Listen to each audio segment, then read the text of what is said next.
Okay, we got a 2016 Kia Soul here, and I'll be showing you an issue that we're having with this fuel light that's coming on. Fuel light's on, gas gauge showing completely empty, and I know there's at least a half a tank of gas in here. So this could be one of three things. First of all, you could have an issue with the instrument cluster. You could have a wiring issue, and you could have an issue with the sender in the tank, and that's on the fuel pump. So you're going to have to do a little bit of diagnostic there. The most common is going to be the sending unit in the tank that is attached to the pump. And this car has only got 39,000 miles. It's kind of uncommon, but nonetheless it has something has happened here and it's not working. So I've already ruled out the instrument cluster, and I've kind of done that in an easy way. I just swapped it for another one I had, and I got the exact same result. Showed that it was empty, gas light was on. So it's time to move on to the next stage. Okay, so this is what you're going to see. So if you come in here and turn your key on, and we can crank it too, it doesn't matter. But we're getting this light coming on here, show that it's like well below empty there, and doesn't matter how much fuel we put in there, it stays there. So this is definitely something you want to get fixed, because it's not good not knowing how much fuel that you got in your tank, if you'd have to constantly keep track of it and keep refilling it. So we need to get this fixed. So we already ruled out the instrument cluster. I've checked the wiring. I see no problems with the wiring. Got continuity, got volts where we need it. So that only leaves the sender. So there's ways of testing the sender by having somebody pour fuel in and seeing if you get any reading there with ohms. But it's a lot easier to actually take it out and test it and do it that way. But I'm going to go ahead. I'm almost 100% that we got a sender problem here for whatever reason. And we're going to replace this, and I'm going to show you what part I have.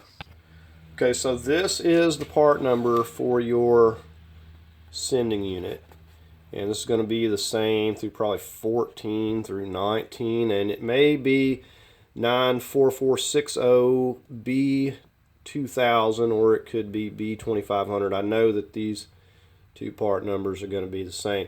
I had to order this from Kia. Couldn't find one anywhere else, and so we had to go with this. Now you might be asking, well, why not just replace the whole fuel pump? Well, if you've checked the fuel pump prices, those are like well over $350, if not more. This part was only $50, and aftermarkets, you can find those pretty cheap, but it is an aftermarket. You get what you pay for.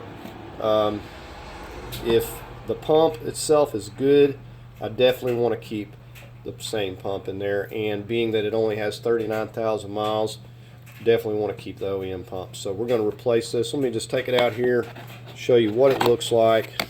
You want to be very careful with this. You don't want to bend or damage.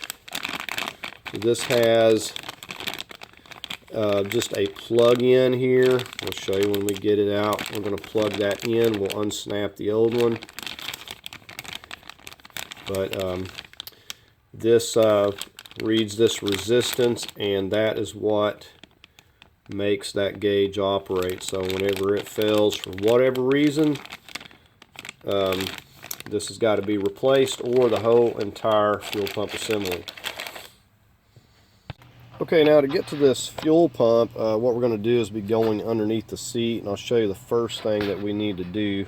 Okay, so we come back here in the trunk, and you notice I just took the this panel here out and this shelf just so we can get down here.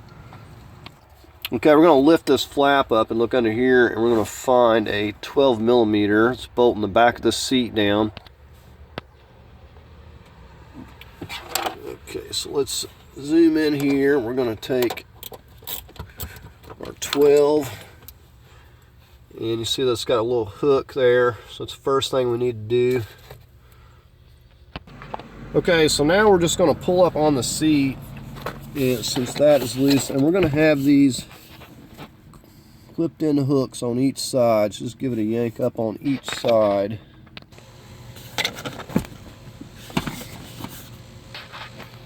Alright, so now we can just slide this back.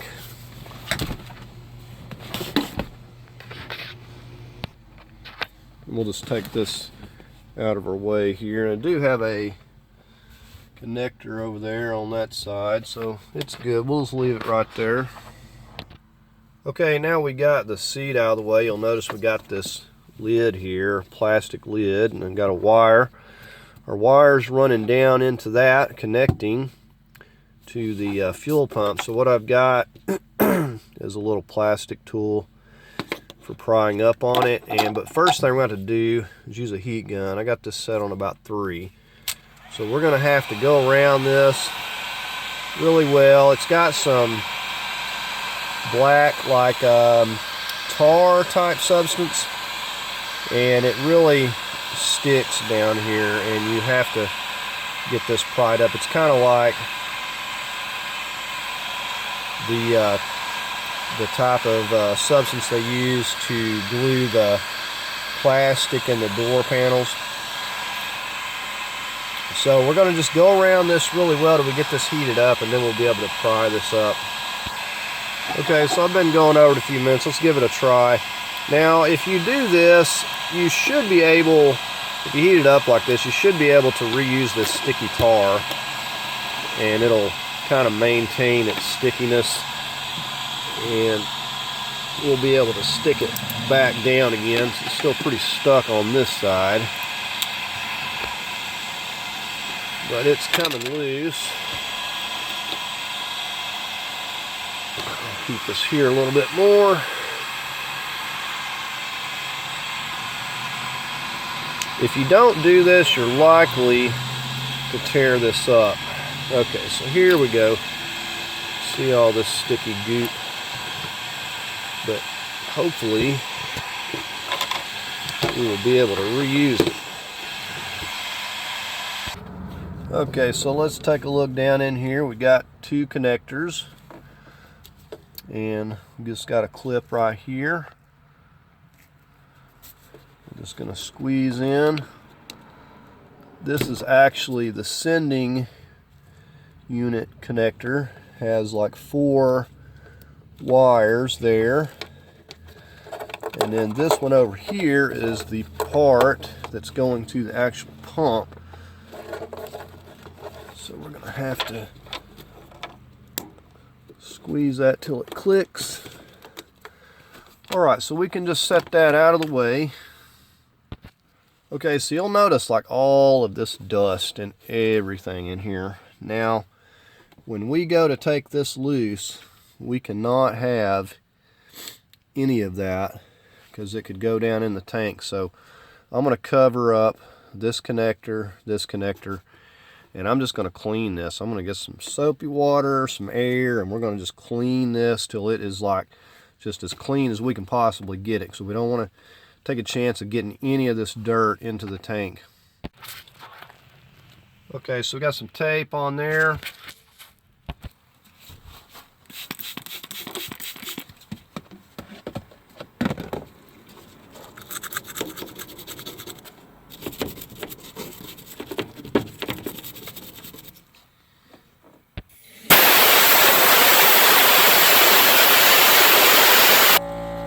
Okay, we've cleaned it about as good as we're probably going to be able to get it. We're going to disconnect these 2 hoses right here, and we'll probably need to get a rag, maybe under pressure for these. Okay, so there's just a button on top and bottom. You kind of just push there. Now I'm going to put a rag over each of these.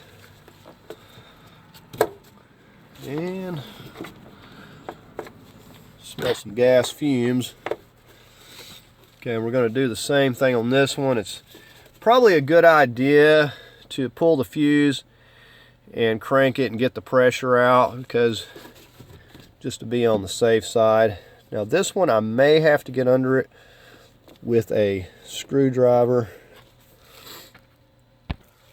So there's a little button on bottom, just like this blue one here. We got to press both of these, and we want to also get our rag up here if we got pressure. This fuel is going to go everywhere. So good idea to get the pressure off. May take me a second. Okay, I was incorrect on this one. You just push down on the top actually. Didn't get a whole lot of fuel there. Good thing. I thought it was going to spray, but it did not. There was very, very little that even came out there. We'll just soak that up. Now we want to make sure, by the same token, that we're not getting any debris in these spouts too, or these. That's why you want to get it real clean beforehand. Alright, so now you see the way it's oriented. We've got like a little bump right here. And we're going to basically just put this back. You know, you might even put you a mark here. That way you know just to put everything back where it goes, but you see how it's kind of oriented. So let's put a little mark, put a mark on the ring, and we're going to start taking out all these little, they're either Phillips or 8mm.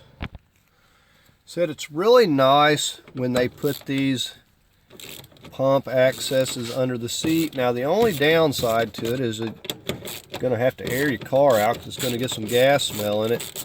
There's just no avoiding it. So we're just taking out these little 8mm.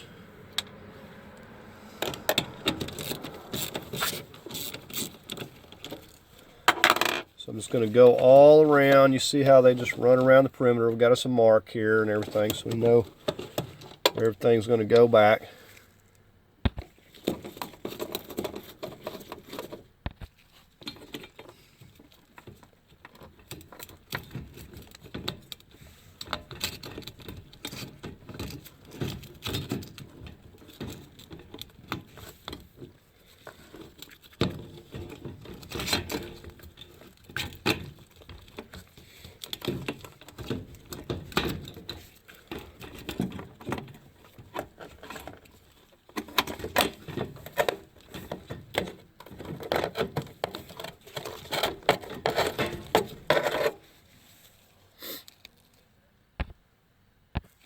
Okay, if there's any dirt or debris, you know, we can't do much at this point other than just, you know, be careful and wipe things off. Okay, I just went around the edge carefully with a clean rag, wiping away if there's anything else, you know, and hopefully after washing it, you know, and using alcohol and everything, any dirt that was there, hopefully it'll stay put a little bit. But you can see the seal right here, this black O-ring. So we're going to have to lift it up, but it's going to be full of gasoline. So we're going to have to let it drain a little bit. I'm going to get a pan over here to kind of set it in as I bring it up and out of here as well. So this is one of those times we have to go very slow, be very careful not to make a mess, not to get any dirt in here. Okay, I'm having to angle it because of the float, and gas is kind of pouring back in here.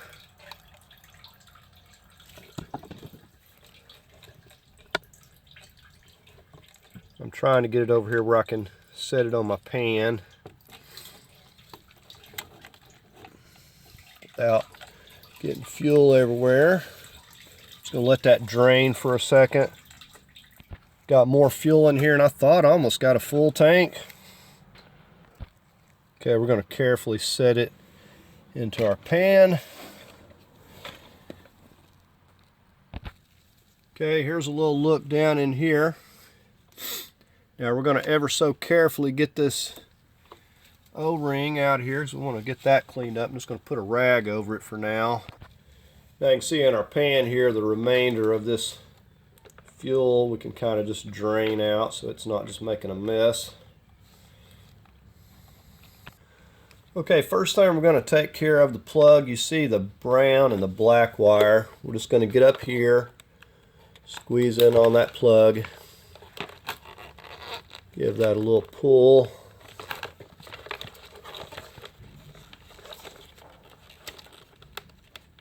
Okay, we may have to get our wires unhooked there first. Let's see, it's not one. It's really kind of stuck in there. Let's wiggle it a minute. Okay, you see right here, this is where the wires kind of clip in. We need to kind of push both of these down because the brown and black one was underneath the other one. And let's try this again. I do believe that it was hanging on that clip right there. Let's try it now. Okay, yeah, that came out easily. Alright, so I'm going to pull that out of there.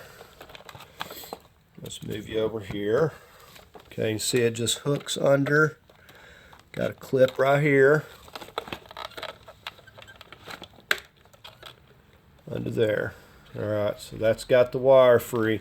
Now this, all you need to do is see, push it up or down. Okay, so pull down, and the best way, you see these, what they do is they go in here and they latch into that right there. So little squares, and then you push them up and they latch in.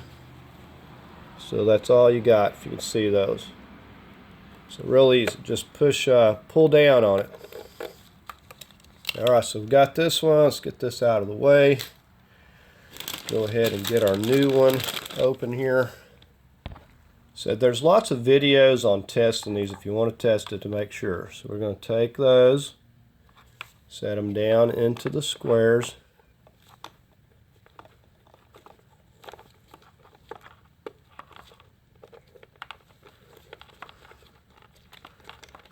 Make sure I got it set down flat.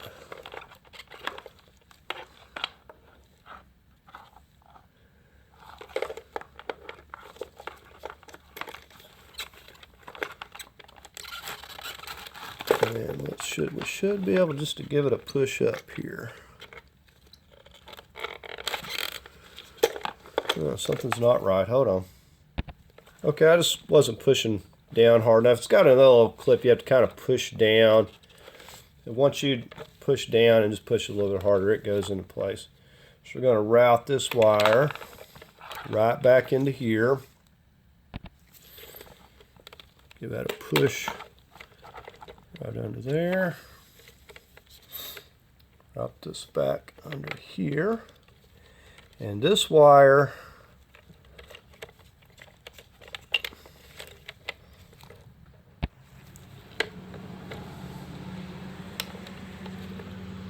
right, we're just going to snap that.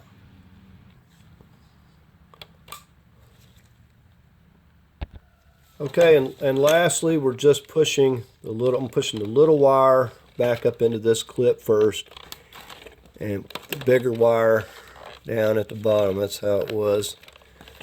So we got those in place. Alright, so let's get this thing back in the car. Just no avoiding getting gas on you till it's all said and done. Oh, and then we got to get our O-ring here. Okay, now I took the O-ring out so I could clean it up. Wipe it off real good. Just don't want to take any chances.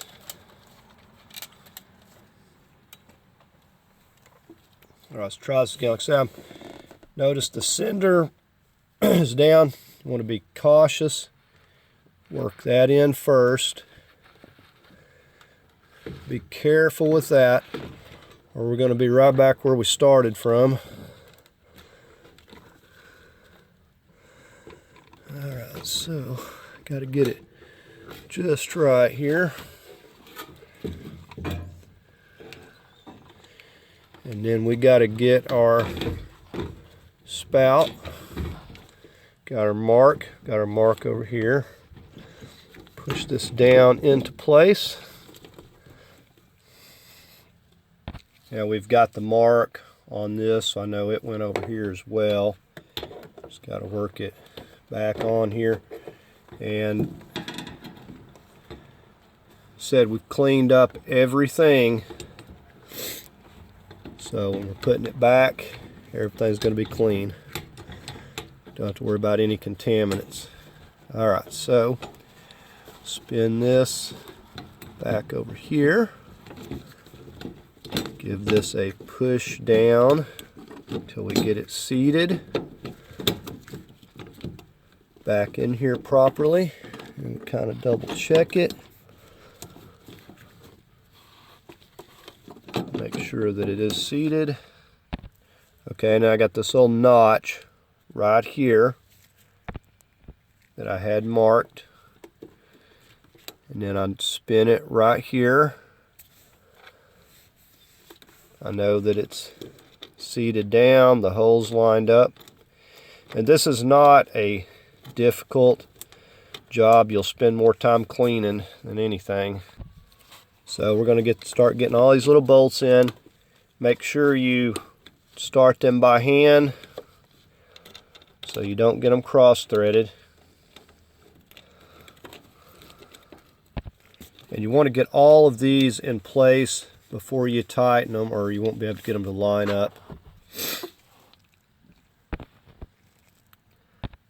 So when tightening these, you want to start, the middle, and then work your way around, make sure they're even. Now, if you're going to torque these, you see I've got just a little 1/4 inch micro ratchet. You don't need to really torque them at all, but to tighten it, I'm just giving it just a little bit, or just tighten it with the Phillips. And I'm just kind of going around it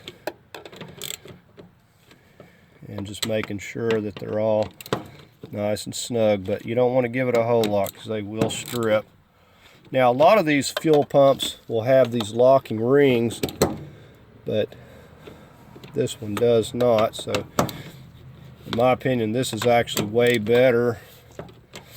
When you go to unlocking them, there's a lot of dirt trapped in that lock ring, and then you need a special tool to do it right. You can do it with a hammer and screwdriver, but it's difficult. So I'm just double checking these. Alright, so let's get our hoses here back in place. They just snap right on, ain't nothing to them.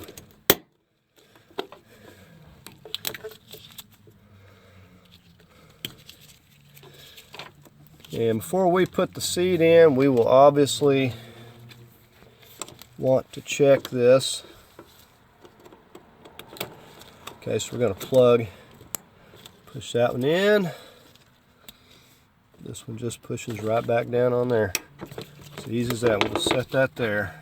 Okay, so let's get in here and check this thing out.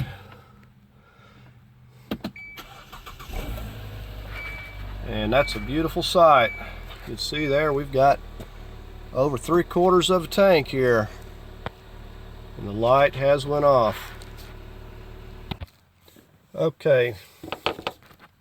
Alright, let's get this stuck back down and get the seat in place. Said you might have to let your car air out for a little bit. Now it's a small price to pay to get your gas gauge working. Alright, so you see this arrow up here? Let me get you up here. And that points towards this arrow up here. That's just where we're popping this back down. And it's still got a lot of stickiness to it, surprisingly. But if it did not, then you could take probably some silicone or something, roofing tar, whatever you got, just something to make it stick and keep the water and the air out. Alright, so there we got that. And we just have to get our seat belts back where they go. We got those, we'll go the other side.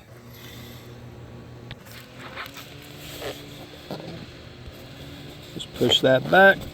till it clips right in there.